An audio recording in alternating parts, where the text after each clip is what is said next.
যেই সূরা শত্রুকে অন্ধ করে দেয়। কি করে দেয়? এই সূরার প্রথম 9টা আয়াত যদি বিপদে পড়ে, শত্রুর কবলে পড়ে আপনি তেলাওয়াত করেন, শত্রুর চোখটারে অন্ধ করে দিবে কে? আল্লাহ। বিশ্বনবী মক্কা থেকে যখন মদিনায় যায়, হিজরতের সময় বিশ্বনবী সূরা ইয়াসিনের প্রথম 9টা আয়াত তেলাওয়াত করলেন। তেলাওয়াত করে আল্লাহর নাম নিয়ে ঘর থেকে বের হলেন। আশেপাশে কাফেররা ঘুরে কিন্তু বিশ্বনবীরে দেখে না, সবাই খেলে এরকম এরকম করে, ডানে বায়ে হাতায় বিশ্বনবীর সামনে দিয়ে যায়, কিন্তু কাফেরদের চোখ অন্ধ করে দিয়েছে কে? আল্লাহ। এজন্য কোরআন তেলাওয়াত করলে কাফেরদের চোখকে অন্ধ বানায় দেয় কে? আল্লাহ। এজন্য সূরার একটা নাম হচ্ছে সূরাতুল মুইম্মাহ। কি নাম? অন্ধ করে দেয়। তাফসিরে কুরতুবীর মুসান্নিফ ইমাম আল কুরতুবী, উনাকে জালিম বাদশা বন্দী করেছিল। ওনার তাফসিরে এসেছে উনি শক্তিশালী লোক ছিলেন, জেলখানা ভেঙে বাঁচার জন্য দিছে দৌড়। উনারেও ধরার জন্য জালিম বাদশার সৈনিকেরা ঘোড়া নিয়ে রওনা হয়েছে। উনিও দৌড়ায়, ঘোড়াও পেছন থেকে আসে। ওমিয়া মানুষ কি ঘোড়ার দৌড়ের সাথে পারে? উনি হাঁটতে হাঁটতে হয়রান হয়ে এক বালুর ময়দানে যে ধপাস করে পড়েছেন। ওরাও ঘোড়া দিয়ে এসে নেমেছে, কিন্তু আজীব তামাশা, উনি বালুতে ধপাস করে পড়েই সূরা ইয়াসিনের প্রথম 9 আয়াত তেলাওয়াত করতে শুরু করেছেন। ওরা নিচে নেমে ডানে বায়ে সামনে পিছনে খালি খুঁজে, কিন্তু দেখে না, সামনেই কিন্তু বসা। ওদের চোখটার অন্ধ করে দিছে কে? আল্লাহ। বিশ্বাস হয়? ঈমান হয়? এজন্য বিপদে পড়লে সূরা ইয়াসিনের প্রথম 9 আয়াত পড়তে রাজি আছেন? আল্লাহ তুমি তৌফিক দাও। আর জোরে পড়েন আমিন।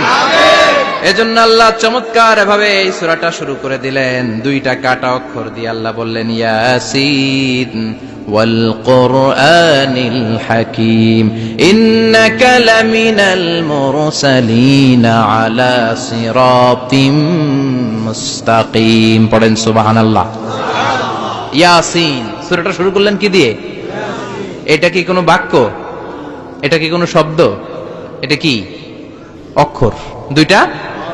প্রথম অক্ষরের নাম, দ্বিতীয়টা আওয়াজ করে বলেন, প্রথম অক্ষরটার নাম, দ্বিতীয়টা। খুব চমৎকার না? বাক্য দিয়ে এই সূরাটা শুরু করে নাই। যেমন ইযা জুলজিলাতিল আরদু জিলজালাহা, এই সূরার প্রথম আয়াত, এটা একটা বাক্য না? আচ্ছা। ওয়াদ-দুহা ওয়াল-লাইলি ইযা সাজা, বাক্য না? কিন্তু ইয়াসিন, এটা কি কোনো বাক্য? এটা কি কোনো শব্দ? না, এটা কাটা 2টা অক্ষর। সুবহানাল্লাহ পড়েন। আল্লাহ 114টা সূরার প্রায় 29টা সূরা এরকম কাটা কাটা অক্ষর দিয়ে শুরু করেছেন। সুবহানাল্লাহ নাই? এই 29টা সূরা কখনো আল্লাহ একটা অক্ষর দিয়ে শুরু করেছেন, কখনো 2টা অক্ষর দিয়ে, কখনো 3টা দিয়ে, কখনো 4টা দিয়ে, কখনো 5টা দিয়ে। একটা অক্ষর দিয়ে আল্লাহ কোরআনের সূরা শুরু করেছেন। এরকম একটা সূরা বলেন, নুন ওয়াল কলামি ওয়া মা ইয়াসতুরুন। নুন, নুন দিয়ে সূরা শুরু হয়ে গেছে। তারপরে কফ, এক অক্ষর দিয়ে সূরা শুরু হয়ে গেছে। সুবহানাল্লাহ পড়েন। সুবহানাল্লাহ। এবার বলেন 2 অক্ষর দিয়ে সূরা শুরু হয়েছে এরকম সূরা বলেন। এত দূরে যান কেন? এটা আছে না নাই? ইয়াসিন। সুবহানাল্লাহ পড়েন। ইয়াসিন 2 অক্ষর দিয়ে। তারপরে হামিম। এবার 3 অক্ষর দিয়ে আল্লাহ সূরা শুরু করছেন এরকম, আলিফ লাম তা সিন মিম। আল্লাহু আকবার। আবার 4টা অক্ষর দিয়ে সূরা শুরু হয়েছে এরকম, আছে না নাই? হাফেজ সাহেব কোন? আলিফ লাম মিম রা, আলিফ লাম মিম সাদ, আছে না নাই? আবার 5টা কাটা অক্ষর দিয়ে সূরা শুরু হয়েছে এরকম সূরাও আছে না নাই? সূরা মারিয়ামের শুরুতে কি আছে? কাফ হা ইয়া আইন সাদ। সুবহানাল্লাহ পড়েন। এরকম প্রায় 29টা সূরা আল্লাহ কাটা কাটা অক্ষর দিয়ে শুরু করেছেন। কোনো বাক্য দিয়ে নয়, কোনো শব্দ দিয়ে নয়। কি দিয়ে? হারফ দিয়ে। হারফ, এই হারফগুলোরে বলে হুরুফ আত-তাহাজ্জি বা হুরুফ আল-মুকাত্তাআত, কাটা কাটা অক্ষর। মনে রাখবেন কোরআনের আয়াতগুলো 2 ভাগে বিভক্ত, একটা মুহকাম, একটা মুতাশাবিহ। মুহকাম মানে যেগুলোর অর্থ আমরা জানি, যেগুলোর ব্যাখ্যা আমরা জানি, যেটার ইন্টারপ্রিটেশন, এক্সপ্লেনেশন আমাদের জানা আছে। আর মুতাশাবিহ আমরা অর্থ জানি না, আমরা ব্যাখ্যা জানি না, এটা দিয়ে আসলে কি বুঝাইছে আমরা কেউ জানে না। জানে একজন, চিল্লায় বলেন তিনি কে? আল্লাহ। আল্লাহ বললেন ওয়া ইন কুনতুম ফি রাইবিম মিম্মা নাযালনা আলা আবদিনা ফাআতু বিসূরাতিন মিন মিসলিহি ওয়াদউ শুহাদাআকুম মিন দুনিল্লাহি ইন কুনতুম সাদিকিন। আল্লাহ বললেন ও জাহেলি যুগের লোকেরা, শোনো শোনো, এত আরবি কবিতা বানাতে পারো, এত গল্প লিখতে পারো, আরবিতে এত নোবেল বানাতে পারো, উপন্যাস বানাতে পারো, আর্টিকেল লিখতে পারো, আমার নবীর উপর যে কোরআন আমি নাজিল করেছি এই কোরআনের ব্যাপারে অন্তরে যদি কোনো সন্দেহ থাকে, বাপের বেটা হলে পারলে কোরআনের মতো একটা সূরা বানিয়ে নিয়ে আসো। পারছে? কিয়ামত পর্যন্ত কেউ পারবে? বিশ্বনবী যেই জামানাতে এসেছিলেন ওই জামানায় আরবি ভাষা সাহিত্যের উৎকর্ষতা সাধিত হয়েছিল। আরবি ভাষার এতটা উৎকর্ষ পৃথিবী কখনো দেখে নাই। কবিতা, গদ্য, পদ্য, গল্প, উপন্যাস, রচনা, প্রবন্ধ, আর্টিকেলের শয়লাভ। এই ভাষা সাহিত্যিকদের চোখে আঙ্গুল দিয়ে আল্লাহ বুঝাতে চাইলেন, এত অর্থ করতে পারো, এত ব্যাখ্যা জানো, এত বড় বড় বুলিয়া ওড়াও, এত কিছু তুমি জানো, তাহলে বলো ইয়াসিন অর্থ কি? সুবহানাল্লাহ কইবেন না? তাইলে বল নুন অর্থ কি, কফ মানে কি, আলিফ লাম রা মানে কি, ফাবুহিতাল্লাযী কাফার। কেউ জানে না, কেউ উত্তর দিতে পারে না। কোন সুবহানাল্লাহ। এটা কোরআনের মুজিজা, এটার অর্থ কেউ জানে না। আর এগুলোর অর্থ নিয়ে খোঁচাখুচি করাও ঠিক না, তবে মুফাসসিরিনে ইকরাম এগুলোর কিছু অর্থ সম্ভাব্য বলার চেষ্টা করেছেন। যেমন ইয়াসিনের অর্থ ইবনে আব্বাস বলেছেন এর অর্থ হতে পারে ইয়া ইনসান, হে মানুষ। সুবহানাল্লাহ পড়েন। কেউ কেউ বলেছে এটার অর্থ হতে পারে ইয়া সাইয়্যিদ আল মুরসালিন। কেউ কেউ বলেছেন ইয়াসিন হতে পারে ইসমুল্লাহ, আল্লাহর নাম। কেউ বলেছেন এটা হতে পারে ইসমুন লিন নবী, বিশ্ব নবীর নাম। আবার কেউ কেউ বলেছেন ইয়াসিন হতে পারে এই কোরআনে কারিমের একটা নাম। কোন সুবহানাল্লাহ। এই সম্ভাব্য সব কথাগুলো বলে পৃথিবীর সব মুফাসসিররা বলতে বাধ্য হয়েছেন আল্লাহু আ'লামু বিমুরাদিহি বিহি। এটার দ্বারা আসল অর্থ যে কি এটা আমরা কেউ জানি না, জানে কে? চিৎকার করে বলতে হবে, জানে কে? তাহলে ইয়াসিন মানে আমরা জানি না, ইয়াসিনের অর্থ আমরা ছেড়ে দেব কার উপর? এজন্য এই সূরাটা জানাতন সূরা নয়, এটা তো কোরআনের কলিজা, হার্ট, হৃদয়। এজন্য সূরাটা সূরাতুল আযীমা। সুবহানাল্লাহ পড়েন। আমাদের দেহে যেমনি কলব আছে, প্রতিটা প্রাণীর যেমনি কলব আছে, অন্তর আছে, কোরআনেরও কলব আছে না নাই? কোরআনের কলবের নাম চিল্লায় বলেন, কোরআনের কলবের নাম। আবার বিশ্বনবী বলতেন ইকরাউ আলা মাউতাকুম সূরাত ইয়াসিন। তোমাদের মুমূর্ষ ব্যক্তিদের সামনে বসে সূরাত ইয়াসিন তেলাওয়াত করো।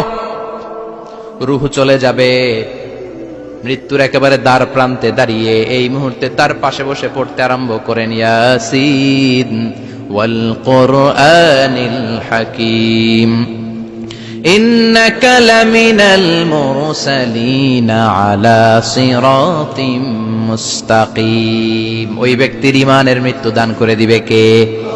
মৃত্যুর কষ্ট হালকা করে দিবে কে? আবার বিশ্বনবী বলতেন রাত্রিবেলা যে ব্যক্তি একবার সূরাত ইয়াসিন তেলাওয়াত করে ঘুমাতে যায়, সকালবেলা নিষ্পাপ অবস্থায় তারে ঘুম থেকে জাগাবে কে? আল্লাহ। তাহলে এই সূরার মর্যাদা কম কম না বেশি বেশি? কলবুল কোরআন, এটা কোরআনের কলব। একবার পড়লে 10 পড়ার সওয়াব। আবার মুমূর্ষ ব্যক্তির সামনে বসে সূরা ইয়াসিন তেলাওয়াত করতে বলা হয়েছে, তাহলে মৃত্যুর কষ্টরে হালকা করে দেয় কে? আল্লাহ।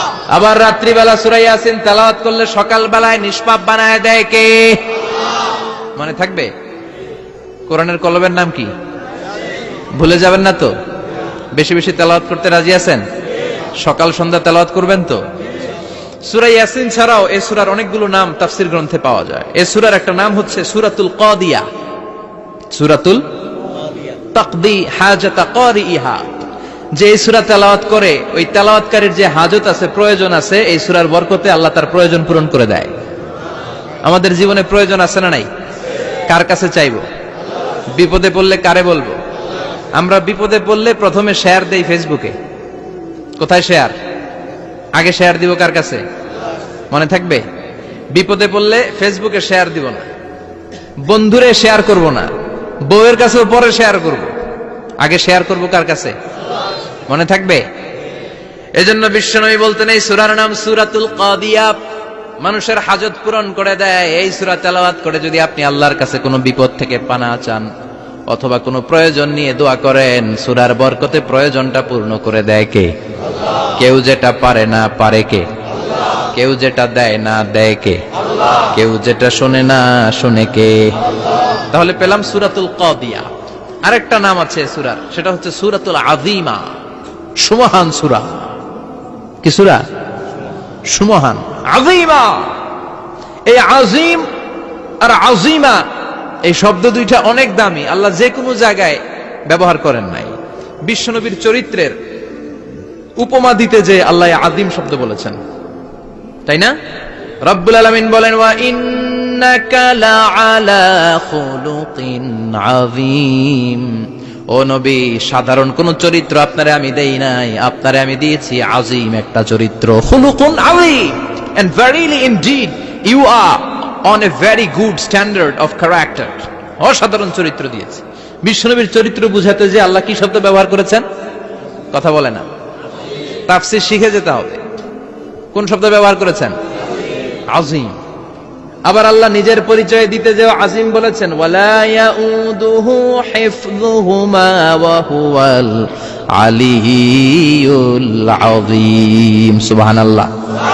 আকাশ জমিনের নিয়ন্ত্রণ করতে যে আল্লাহ কখনো ক্লান্ত হয় নাকি?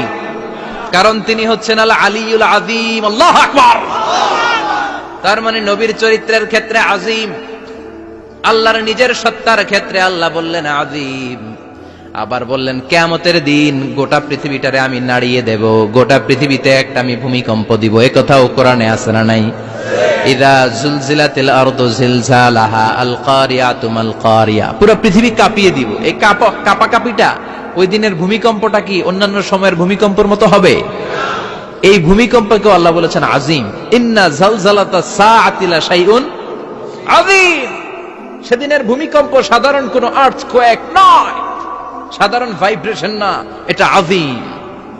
আবার আল্লাহ কোরআনকেও আযীম বলেছেন, ওয়ালাকাদ আতাইনাকা সাবআম মিনাল মাসানি ওয়াল কুরআনাল আযীম। ও নবী, আমি আপনারে নিত্য পাঠনীয় সপ্তবাক্য সূরাতুল ফাতিহা দিয়েছি, সাথে সাথে কোরআনে আযীম দান করেছি। সুবহানাল্লাহ। তার মানে কোরআনের ক্ষেত্রে আযীম, কিয়ামতের ভূমিকম্প এটা আযীম, আল্লাহ নিজেও আযীম, বিশ্বনবীর চরিত্র। আবার এই সূরাটাও যেহেতু দামি, এজন্য এই সূরার নাম সূরাতুল আযীমা, সূরাতুল সুমহান সূরা। এটা যেন তেন সূরা নয়, এটা তো কোরআনের কলব।